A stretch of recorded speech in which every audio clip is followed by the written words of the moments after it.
Kapaglaom, maayong buntag kaninyong tanan, ug malipayong adlaw sa pagpangandam. Ang atong suhito karong Pebrero 2, giuluhan og ang atong kadugtungan sa langit. Ang atong teksto makita sa Mateo 3:17.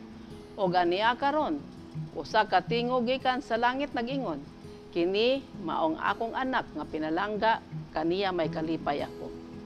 Mga kapaglaom, human nga si Jesus gibautismuhan ni Juan Bautista didto sa Jordan, siya mihawas gikan sa tubig ug miduko sa iyang ulo. Sa daplin sa suba ug miampo sa mainiton gayud, ngadto sa iyang langitnong amahan alang sa kusog sa paglahutay sa panagsangka batok sa prinsipe sa kangitngit nga nagakaduol niyang mahibalag.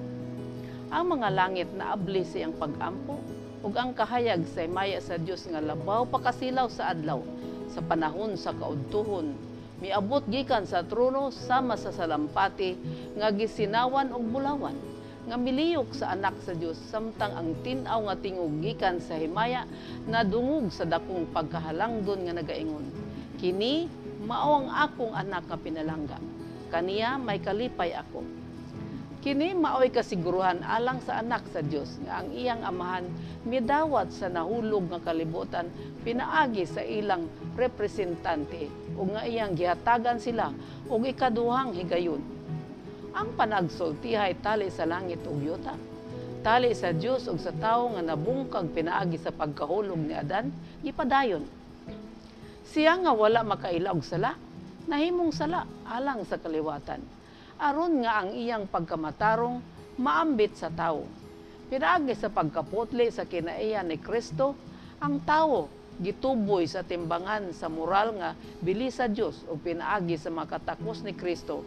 Ang adunay kamatayon nga tawo nadugtong ngadto sa walay kamatayon nga Dios. Busa ang bungaw nga nabuhat sa sala gitulayan sa manunubos sa kalibutan. Apan pipila lamang ang adunay matuod nga pag-ila sa dakong pribileyo nga nabatunan ni Kristo alang sa tawo ug sa ingon giablihan ang langit at tubangan niya.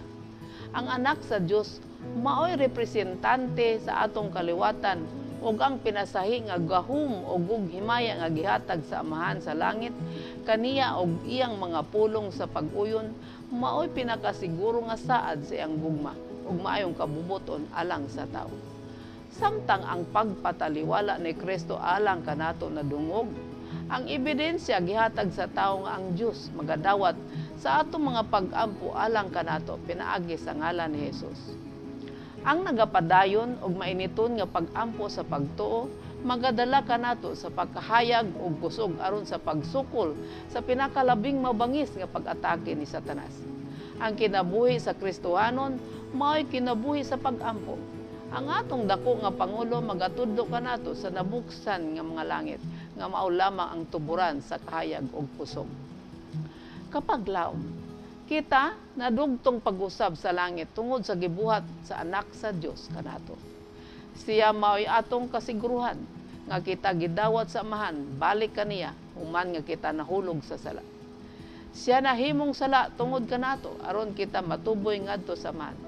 Daon sa kadako nga pribileyo ang gihatag kanato nga aduna kitay tigpataliwala ngadto sa amahan sa langit aron kita madawat og makadawat og kahayag ug kusog sa pagsagubang sa mga pag-atake sa yawa kanato. Magampo kita. Diyos ug may gugmaon namong amahan sa langit. Salamat nga aduna kami kay gayunan sa pakigdugtong usab sa langit human nga ang tawo nahulog sa sala. Pinaagi sa among manluluwas nga si Jesus, kami gidawat sa amahan o gihatagan og katungod nga makapanunod sa langit ngayang giandam alang sa iyang matinuohong anak. Tabangi kami Ginoo nga magamainiton kanunay sa among pag-ampo alang kanimo sa ngalan ni Jesus. Amen.